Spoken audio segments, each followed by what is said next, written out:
제가 초등학교를 1968년도 들어갔는데요. 그때 저희 초등학교에 제가 다니는 학교에 제 친구들 중에 그 부모님 중에 아버님이 초등학교 교편을 잡고 계신다든지 교감으로 교장으로 계신 그런 아버님을 둔 자녀들이 3명, 4명이 있었습니다. 저희 아버님은 농사를 지셨고 그 친구들의 아버지는 초등학교 교편 아니면 교감, 교장 생활을 하셨습니다. 제 어린 나이에 참 그 친구들이 많이 부러웠던 그런 기억이 있습니다. 오늘 그 회당장이라는 사람, 야이로라는 사람이 오늘 본문 속에 나옵니다. 여러분, 이 야이로가 회당장이라 바로 요즘 말하면 우리가 어렸을 때 초등학교 교장 선생님과 같은 직을 가진 자가 바로 회당장이라 그렇게 말할 수 있습니다. 그러니 이 회당장은 그 시대 속에 지식의 근본, 그 지식의 머리고 또 모든 사람들의 정신적인 지주와 같고, 그리고 또한 하나님의 말씀, 율법을 가르치고 하나님의 복음을 전하는 자였기에 영적인 지도자라고 그렇게 말할 수 있습니다. 대단한 존재입니다. 그래서 그 마을과 그리고 그 도시, 그 어느 지역에서도 회당장의 권위는 대단한 것입니다. 그런데 이 회당장에게 하나밖에 없는 외동딸이 그만 지금 사경을 헤매고 있는 것입니다. 죽게 되었습니다. 그래서 이 야이로는 자기가 가지고 있는 모든 직을 내려놓습니다. 아버지보다 더 소중한 것이 어디 있으며 또 딸보다 이 땅에 더 아름다운 것이 어디 있겠습니까? 그래서 그는 회당장이라는 모든 직책을 다 버리다시피 권위를 버리고 그는 이제 사랑하는 딸을 살리기 위해서 예수님에게 달려온 것입니다. 그는 예수님의 발 앞에 무릎을 꿇습니다. 그리고 예수님에게 간절히 호소하는 것입니다. 내 딸이 지금 죽게 되었습니다. 주여, 선생님이여, 내게 오셔서 우리 딸을 향하여 손을 얹으사 안수하시면 내 딸이 당장 살게 될 줄 믿습니다. 그러면서 이 회당장 야이로가 예수님에게 요청하는 것이 있습니다. 여러분, 그런데 그 무리 속에, 예수님을 따르는 무리 속에 수많은 환자들과 그리고 수많은 문제를 가진 사람들이 예수님에게 몰려들었을 것이라고 우리는 그렇게 생각할 수 있습니다.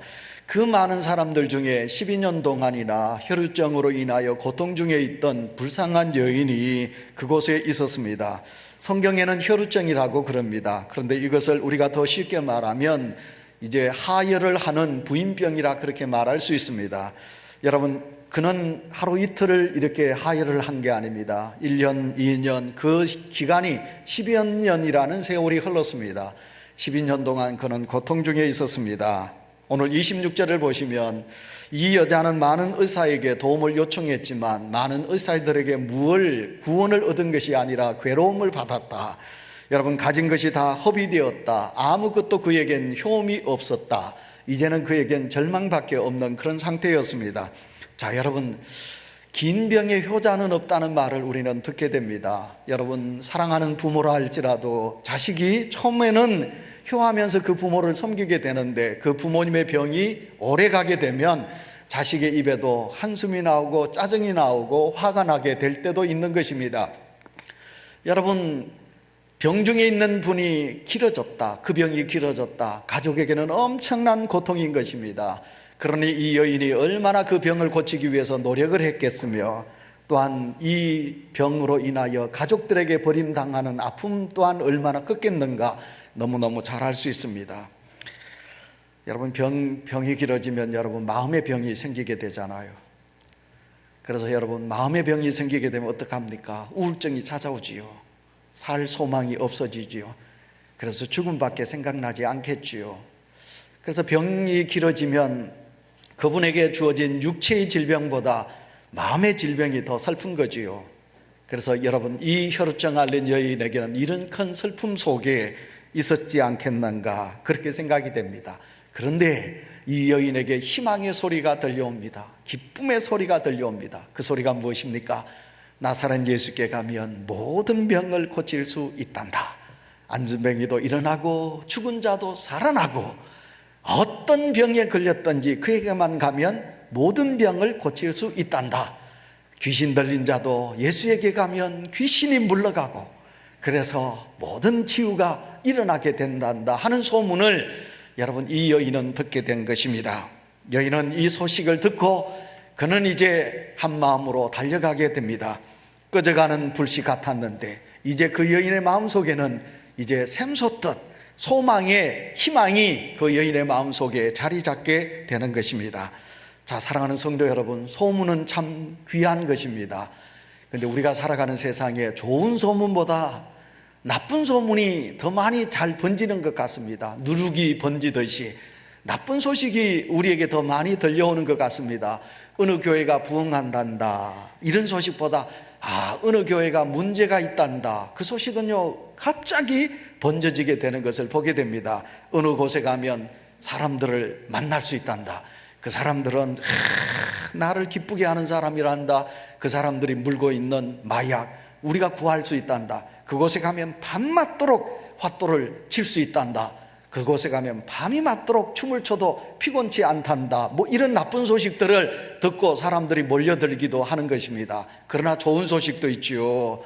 어느 곳에 가면 맛있는 음식을 잘한단다, 그 식당에 가면 맛이 있단다, 어느 병원을 찾아가면 그 병원은 의사가 효험이 있단다, 그 병원을 가면 어떤 병이든지 고칠 수 있단다, 그 교회 가면 성도들이 사랑이 넘쳐난단다, 그곳에는 사랑이 많단다, 목사님의 설교도 은혜스럽고 그 교회 가면 성도님들이 따뜻한 마음을 가져서 우리에게 위로를 주고 기쁨을 준단다 하는 소식이 우리에게 소문이 나게 되겠지요.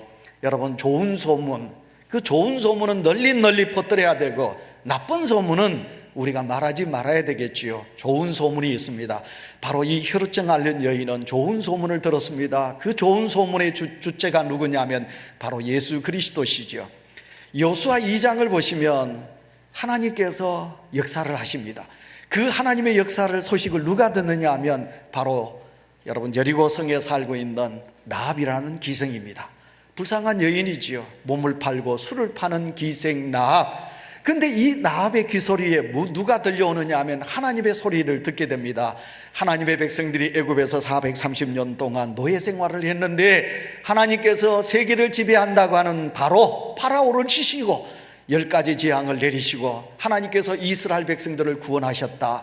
그 이스라엘 백성들이 홍해 바다를 건너는데 바다가 가로막고 있었는데 하나님께서 그 홍해 바다를 가르게 하셨다. 만나를 주시고 메추라기를 주시고 하나님께서 이스라엘 백성들에게 가랄 때 반석에서 물을 나게 하셨다.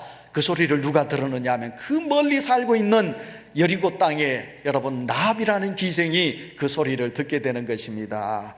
여러분, 그래서 이 라합의 마음속에는 하나님이 하시구나, 하나님은 살아계시구나, 상천하지 오직 하나님만이 참신인 건구나, 이 기생 라합이 그것을 믿게 되는 거지요. 그래서 여러분 여리고 땅을 무너뜨리기 위하여 보낸 점탕꾼을 누가 살려주느냐 하면 이 기생 라합이 하나님을 영접하고 하나님을 믿기 위하여 하나님의 사람들을 그곳에다가 감추고 여러분 그 라합이 그 점탕꾼을 살려주는 놀라운 역사가 있게 되는 것입니다. 바로 이 소문을 누가 들었느냐, 오늘 이 본문 속에 보면 12년 동안 혈루증으로 앓아 고생하고 있는 바로 이 혈루증 앓는 여인이 주님의 소식을 듣게 되는 것입니다. 이 여인은 온갖 힘을 다하여 이제 새로운 소망과 희망을 가지고 그는 이제 예수님에게 달려오는 것입니다. 그는 많은 무리에게 이제 가시는 예수님, 둘러싸여 가시는 예수님, 여러분 그 예수님에게 이 여인이 갑니다. 그리고 밀칩니다. 사람들에게 도와달라고, 나를 좀 도와달라고. 그리고는 밀치고 들어가서 예수님의 옷자락을 뒤에서 만지게 됩니다. 이 여인의 마음속에는 내가 예수님의 옷자락만 내가 만져도 내 몸에서 주님의 능력이 나타나리라 하는 구원의 역사가 일어날 것이다 하는 이런 믿음을 가지고 이 여인이 뒤에서 예수님의 옷자락을 만지게 되는 것입니다. 예수님은 자신의 옷자락을 힘있게 붙잡는 것도 아니고 단지 무리들 텀 속에서 누군가가 당신의 옷자락을 만지는 것을 알게 됩니다. 주님의 능력이 빠지게 되는 것을 알게 됩니다. 그래서 예수님께서 돌아보시지요. 그러면서 예수님께서 말씀하십니다. 누가 내 옷자락을 만졌느냐, 누가 내 옷에 손을 대었느냐, 예수님께서 그렇게 물으십니다. 예수님의 곁에 감싸고 있던 제자들이 한결같이 대답합니다. 이렇게 많은 사람들이 밀치고 밀리고 있는데 누가 주님께 손을 대었는지 우리가 어찌 알 수 있겠습니까? 우리는 모릅니다. 이렇게 이제 답을 하지요. 그런데 예수님께서 하신 말씀을 들은 무리 중에 한 여인이 예수님께 옵니다. 33절 보시면요, 예수님께 이제 모든 것을 이제 다 아뢰게 되지요. 33절, 여자가 자기에게 이루어진 일을 알고 두려워하여 떨며 와서 그 앞에 엎드려 모든 사실을 여쭈니라고 했습니다. 이 여인은 그 절호의 기회를 놓치지 않고 예수님께 자기 형편을 다 말씀드리게 됩니다. 자신은 어떤 병자이며 자신이 왜 예수님 뒤에서 옷자락을 만졌는가를 예수님에게 소상히 구하게 되는 것입니다. 그때 예수님께서 이 여인을 향하여 이렇게 말씀하십니다. 여자야, 말씀하지 않습니다. 세 가지를 선포합니다. 첫째가 뭐냐면 따라 내 믿음이 너를 구원하였느니라. 할렐루야. 여러분, 제일 먼저 예수님께서 선포하신 말씀 첫째가 뭐냐면 따라 내 믿음이 너를 구원하였다. 두 번째가 뭡니까? 평안히 가거라. 세 번째, 내 병에서 놓여 건강할지어다 말씀하고 있습니다. 여러분, 집에 가셔서 이 성경을 한번 자세히 한번 읽어보시기 바랍니다. 보면요, 여기에 구원이라는 단어가 몇 번 나오느냐 하면 세 번 나옵니다. 먼저 23절입니다. 여러분, 23절을 보시면 회당장 야이로가 예수님께 와서 뭐라고 말씀하느냐 하면, 구하느냐 하면 그로 구원을 받아 살게 하여 주십시오. 다시 말하면 내 딸이 지금 죽어갑니다. 주여, 내 딸에게 안수하시면 내 딸이 구원을 받게 될 것입니다 하고 야이로가 예수님에게 구원을 요청하고 있는 말씀이 나옵니다. 두 번째로는 28절입니다. 여기 보시면 12회를 혈루증을 앓는 여인의 고백입니다.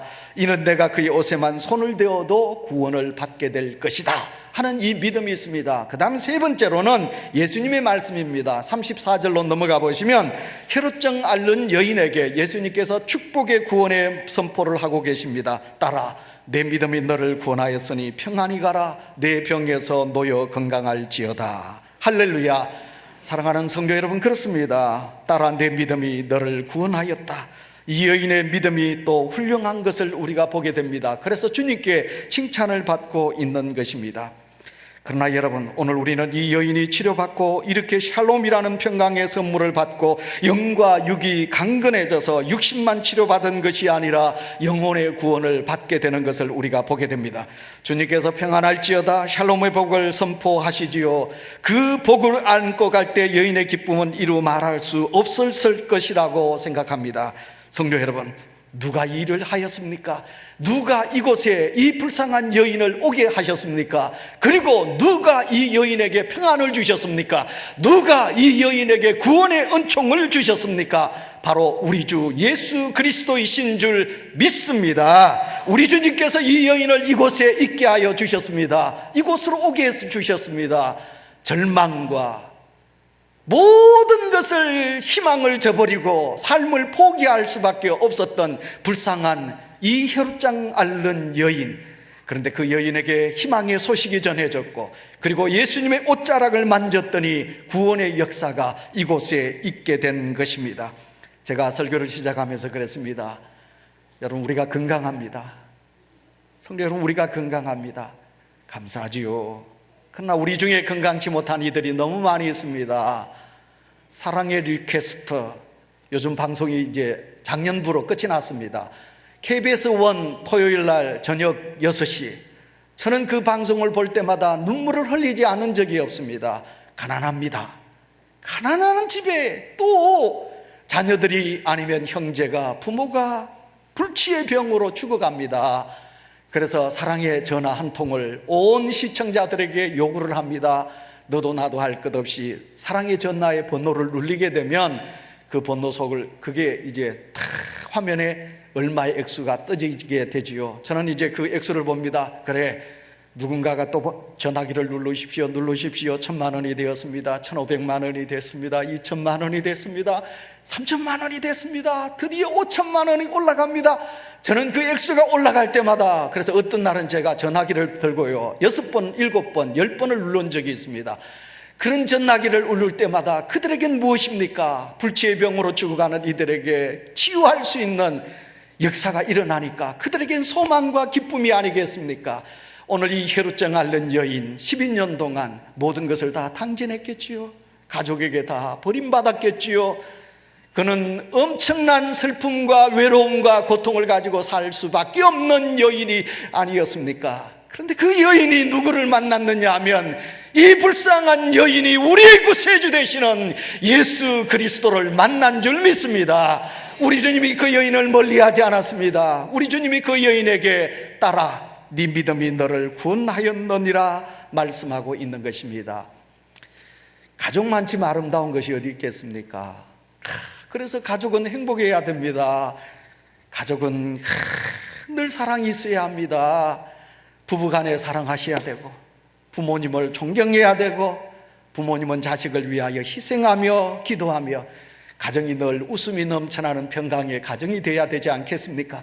오늘 이 예배 참여한 우리 온유교회 사랑하는 성도 여러분, 여러분의 가정에 주님이 주시는 구원의 은총으로 말미암아 늘 평안을 누리는 은혜가 있으시기를 축원합니다. 그런데 우리 주님께서 그 사랑하는 여인을 향하여 뭐라고 말씀하셨습니까? 제일 먼저 따라, 사랑하는 따라, 네 믿음이 너를 구원하였다. 우리 주님이 이렇게 말씀하십니다. 여자여, 여인아, 네 믿음이 너를 구원하였다. 이렇게도 할 수 있는데 예수님께서 그 여인을 향하여 따라 이렇게 말씀합니다. 여러분, 많고 많은 죄 중에 얼마나 우리가 허물이 많습니까? 하나님께서 오늘 우리를 부르시어 우리에게 명하시는 소리가 아들아, 내 아들아, 내 아들아, 너는 내가 택한 내 아들이니라. 사랑하는 딸아, 이 세상 많은 백성들 중에서 내가 너를 불렀느니라. 너는 내 딸이니라. 오늘 예수님은 그 혈루증 앓는 여인을 향하여 하나님의 가족, 하나님의 구성원으로 말씀합니다. 너는 나의 딸이라고. 하나님께서 오늘도 우리 주님께서 그 딸을 향하여 가장 위로되고 소망이 되는 메시지를 주십니다. 딸아, 내 믿음이 너를 구원하였느니라. 이렇게 말씀하고 있습니다. 성도 여러분, 우리가 예수님을 만나는 이런 기쁨을 누리게 됩니다. 이런 구원의 역사를 누리게 되는 줄 믿습니다. 우리가 예수 그리스도를 만났습니다. 그분을 만나 오늘도 우리는 우리의 문제가 회복되고 이 땅에 어느 누구에게도 위로받지 못했던 주님의 위로, 사랑하는 아들아, 사랑하는 딸아, 내가 너를 지명하여 불렀나니 너는 내 것이니라. 하나님께서 오늘도 우리에게 말씀하고 있는 것을 보게 됩니다. 21세기를 살아가는 우리 사랑하는 성도 여러분, 그런데 여러분, 오늘도 예수님을 둘러싸는 많은 무리들이 이 사랑하는 여인과 같은 그런 축복의 구원의 역사를 받는 자가 적다는 것입니다. 마찬가지로 오늘도 우리가 예수 그리스도를 만나고 있습니다. 예배드리기 위하여 오늘도 이 자리에 나오셨습니다. 1부 예배 드립니다. 2부 예배 드립니다. 오후 찬양 예배 드립니다. 수요일 저녁 예배 드립니다. 여러분, 많은 예배가 있습니다. 많은 성도들이 교회로 몰려오게 됩니다. 자, 이 자리에 찾아온 성도 여러분, 여러분들이 이 시간 하나님 앞에 예배로 통하여 만나고 계십니까? 우리 주님의 옷자락을 만지고 계십니까? 여러분, 그 주님을 만나기 위하여 얼마나 사모하십니까? 얼마나 여러분 오늘 설교 본문 제목에 있는 그대로 주님을 향하여 간절한 회복을 향한 갈망을 여러분 가지고 주님을 의지하고 계십니까? 여러분들이 이런 믿음이 이 자리에 있습니까?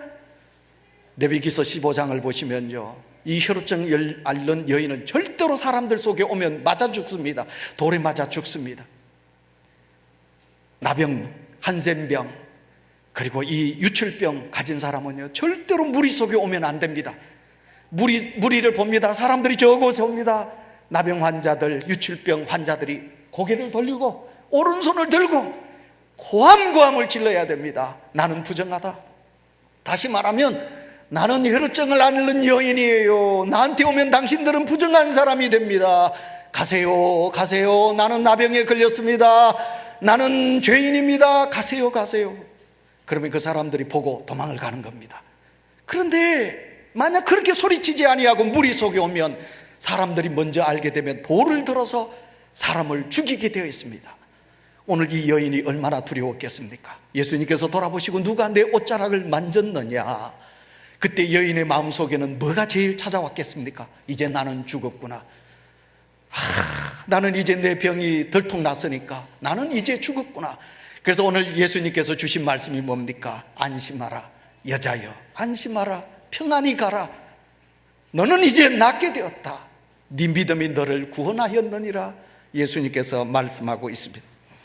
오늘도 우리는 예배를 통하여 기쁨이 샘솟고, 예배를 통하여 질병이 낫고, 예배를 통하여 여러분이 기도하는 간절한 기도가 회복되는 역사가 있으시기를 축원합니다. 그러나 아무런 믿음도 없이, 주님을 향한 뜨거운 갈망 없이, 오늘 이 여인과 같이 나는 죽으면 죽으리라, 예수님의 옷자락을 만져 그곳에서 내가 병이 낫든지 아니면 내가 예수님을 만나지 못하여 죽든지, 그러나 나는 죽는다 할지라도 나는 예수님을 만나리라.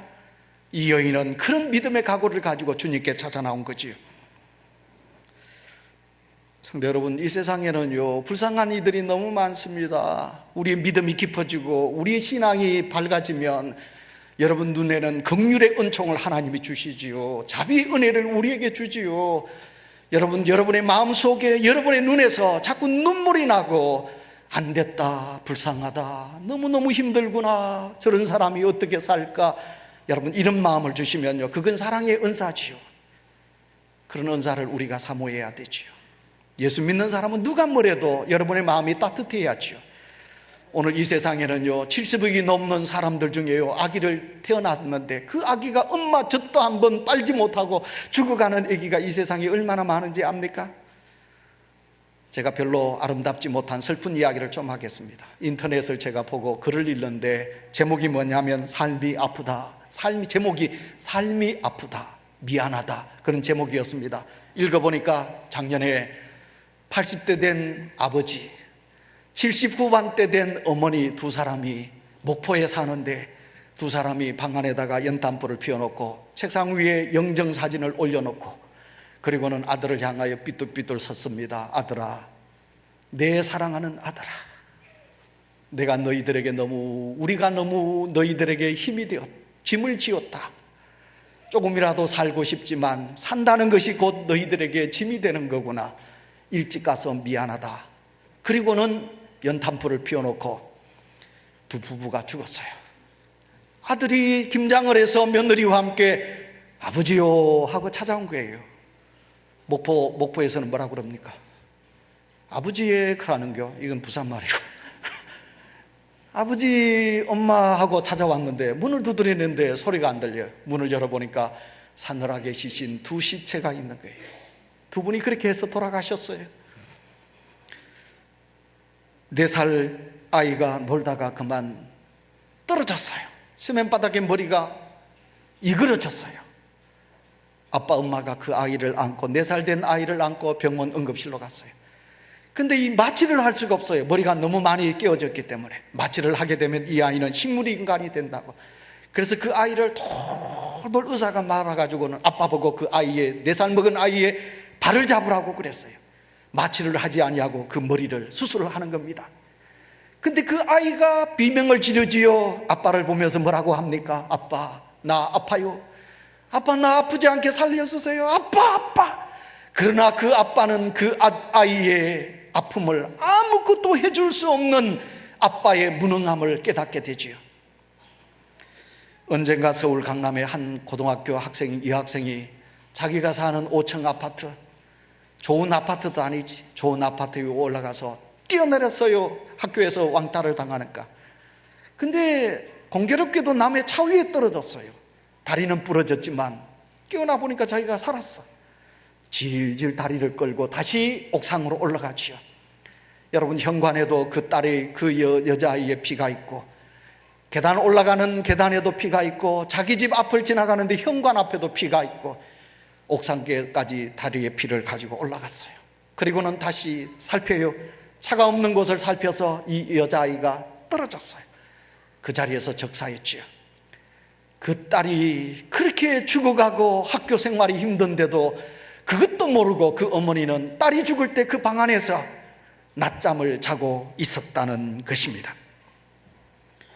오늘 본문 말씀에 구원이라는 단어가 나옵니다. 오늘도 이 땅에 구원의 은총을 기다리고 있는 이들이 너무 많이 있습니다. 마찬가지 야이로가 자기의 모든 권위와 지위를 내려놓고 자존심을 버리고 예수님께 앞에 나와 무릎을 꿇고 주여 내 딸이 죽게 되었습니다, 내 딸을 살려주십시오, 살려주십시오 하듯이, 아니면 12년 동안 이 병원 저 병원 다니면서 살아보려고 애쓰던 사랑하는 16년 된 혈우증 앓는 여인과 같이 오늘도 우리 온유재단의 이 자리에 여러분들 중에 표현하지는 못하지만 가정의 대소사 아니면 내 자녀 문제로 인하여 갈급한 심령을 가지고 구원의 열망, 회복의 열망을 가지고 하나님 아버지 앞에 나와 눈물로 기도하며 마음속으로 하나님을 의지하는 성도가 이 자리에 계실 거예요. 자, 여러분, 오늘 예수님은 그 여인을 고쳐주셨어요. 오늘 이제 성경을 더 보시면 예수님께서 이제 가십니다. 누구에게 가십니까? 이제 그 여인을 고쳐주시고 예수님께서는 야이로의 딸을 살리기 위하여 그의 집으로 가게 됩니다. 우리가 성경을 보시면 그 딸의 나이가 몇 살이냐면 안타깝게도 우리 예빈의 나이 12살이에요 12살밖에 되지 않았어요. 여러분, 그 12살밖에 되지 않는 아이가 그만 예수님께서 지체함으로, 누구 때문에? 혈우증 앓는 여인 때문에 지체함으로 가보니까 그 딸이 죽어 있었단 말이에요. 예수님에게 찾아왔던 야이로 얼마나 실망을 했을까요? 얼마나 안타까웠을까요? 여러분, 성경을 보시면 그 딸이 외동딸이라고 그래요. 그 딸이 지금 죽었어요. 그런데 예수님께서 무리들을 향하여 뭐라고 말씀하시는지 알아요? 죽지 않았다, 이 딸이 지금 잠자고 있느니라, 잠자고 있느니라. 많은 사람들이 비웃었다고 성경은 우리에게 그렇게 말씀하고 있습니다. 본문 35절 이하를 이제 장면을 보시면 예수님께서는 회당장 야이로의 부부와 함께 베드로와 함께 야고보와 함께 요한만을 데리고 죽은 야이로가 누워있는, 딸이 누워있는 방에 들어갔어요. 그리고 예수님께서 그 딸의 머리에 손을 얹고 예수님께서 명하시거든요. 달리다구, 달리다구, 소녀야 일어나라. 예수님께서 그 딸의 머리에 손을 얹고 달리다굼 소녀야 일어나라. 여러분, 그 소녀가 일어난 줄 믿습니다. 그 방 안에 어떤 감격의 기적이 있었을까요? 그 야이로의 부부가 얼마나 기뻐했을까요? 예수님의 제자들이 얼마나 기뻤을까요? 그리고 그 딸을 사랑하는 우리 주님이 얼마나 기쁘셨을까요? 그곳에 구원의 은혜가 임하게 됩니다. 저는 늘 여러분에게 강조합니다. 우리가 믿는 기독교는 생명을 살리는 종교인 줄 믿습니다. 하나님은 생명의 주인인 줄 믿습니다. 하나님은 우리에게 생명을 주셨습니다. 그 생명은 영원한 생명을 주셨습니다. 저는 안동 있을 때부터 그 럭키 거기 소장으로 계시는, 그 보험회사 소장으로 계시는 부부가 아기가 없었어요. 포항동부교회 오니까 박정양 집사님, 그 젊은 내외 얼마나 착한지 몰라요. 그 내외가 아기가 없었어요. 저는 지금도 그분들을 생각해요. 우리 교회 안에도 그런 분이 계셔요. 예수 믿은 지 얼마 되지 않았지만 어린 딸이, 우리 사랑하는 딸이, 시집간 내 사랑하는 권사님의 자녀들이 아직도 아기가 없어요. 저는 생명의 근원이 되신 하나님, 하나님이 하시면 하실 수 있사오니, 하나님이 하시면 하실 수 있사오니, 오늘 일부 예배 나오셨다가 오늘 안 나오셨는데 우리 유복기 집사님이 왜 우리 교회를 나오셨느냐 하면 그 딸이 소망교회, 아니 온누리교회 독실한 기독교인이에요. 근데 그 사랑하는 딸이 아기가 없었어요. 그래서 하나님 앞에 기도를 많이 했죠. 우리 유복기 집사님 새벽기도 6시, 4시만 되면 나오지요. 그렇게 기도한 지 놀랍게도 올해 하나님께서 그 딸에게 임신을, 생명을 주셨어요. 8년 만에. 그리고 그 아기를 지금 낳았습니다. 할렐루야. 여러분, 하나님은 우리의 생명의 근원이십니다. 그러므로 우리의 생명이 잉태될 때, 그리고 10달 동안 이 생명이 자라날 때 생명의 신비함을 우리는 겪게 되고 하나님께 영광을 돌리지요. 그러나 여러분, 우리가 이 땅에 태어나고 유치원 들어가고 초등학교 들어가고 중학교 들어가고 고등학교 들어가고 대학을 들어가고 장가가고 시집가고 나이 먹고 직장 생활하고 우리가 지금까지 살아오는 이 생명을 우리 하나님께서 어떻게 하셨습니까? 우리를 지키시고 우리를 보호하시고 이 생명을 사랑하시고 오늘 우리의 생명을 있게 하신 하나님의 그 크신 은혜, 순간순간마다 하나님의 은혜라, 그 하나님께서 우리를 살리시고 우리를 보호해 주신 그 크신 하나님의 은혜를 우리가 잊고 살아가는 줄 믿습니다. 그러니 오늘도 우리가 살아있다는 이 사실 앞에 우리는 감사하시고, 더 우리의 믿음이 깊어져서 우리의 생명은 영원한 천국까지, 우리는 영원한 천국까지 내 생명은 죽지 않고 살리라, 이 생명, 영원한 생명을 주신 하나님께 믿음으로 고백하고 감사하는 성도가 되시기를 축원합니다. 그래서 저는 여러분에게 부탁합니다. 6개월 전반기를 지나고 1년을 지나고 아니면 우리가 정년을 맞고 은퇴하시고, 특별히 중공업 자동차, 저 힘든 중공업 자동차 안전하게 여러분 생명이 있다가 여러분 명예퇴직을 하실 때 하나님께 많이 감사하겠지만, 여러분 그렇게 인색하지 마세요. 여러분의 자녀 키웠고 우리가 이렇게 삶을 영위하고 안전하게 퇴직한다, 안전하게 은퇴한다, 이 얼마나 놀라운 하나님의 축복인가요? 사람이 인생을 살다 보면 질병을 얻을 때도 있고 이런 일을 겪을 때도 있고 저런 일도 우리에게 있을 수 있습니다. 여러분에게 마지막으로 부탁합니다. 너무 예수님 허름망텅하게 예수님 믿지 마세요. 교회 와서 자꾸 눈 감고 고개 숙여가서 졸지도 마시고, 하나님을 믿을 바에는 우리가 오늘 이 혈루증 앓는 여인과 같이 야이로 회당장 얼마나 권위 있고 자기의 지위가 얼마나 대단합니까? 율법의 가장 지도자가 아닙니까? 그런데 그 모든 지위를 버리고 주 앞에 나와 무릎을 꿇고 주님 앞에 구원을 요청했던 야이로의 믿음, 그리고 이 혈루증 앓는 여인의 믿음, 주님을 믿을 바에는 좀 확실하게 예수님 믿어야 안 되겠습니까? 기도할 바에는 뜨겁게 기도해야 되지 않겠습니까? 주님을 의지할 수 있는 믿음이 살아있는 믿음이 되어야 되지 않겠습니까? 우리 주님이 보시고 네 믿음이 크도다, 네 믿음이 너를 낫게 하였느니라, 이런 믿음이 우리 속에 있으셔야 되지 않겠습니까? 중삼청 자리 꽉 찼어요. 중삼청 좀 빨리 오세요. 우리 주님 앞에 예배 드리는데 5분 10분 좀 오면 어떡하나요? 여러분, 그래서 늦게 오셔서 중삼청 거기 앉아가지고 예배 드리면 하나님이 별로 기뻐하지 않습니다. 좀 빨리 오세요. 저는 교회 늦게 오는 사람 보면 참 안타깝습니다. 하나님 앞에 나오는데 어찌 우리가 그런 마음으로 나옵니까? 여러분, 그 마음은 하나님이 기뻐하지 않습니다. 그런 마음은 절대로 우리에게 구원의 역사가 일어나지 않습니다. 여러분, 오늘도 회복, 구원입니다. 구원이 어디에? 남이 아닙니다. 내게. 구원이 누구에게? 우리 가정에, 우리 자식에게 이 구원의 은혜가 있게 해달라고 갈망하면서 하나님을 의지하셔서, 사랑하는 아들아, 사랑하는 온유교회 성도들아, 네 믿음이 너를 구원하였느니라, 그 소리를 듣는 우리 모두가 되시기를 축원합니다.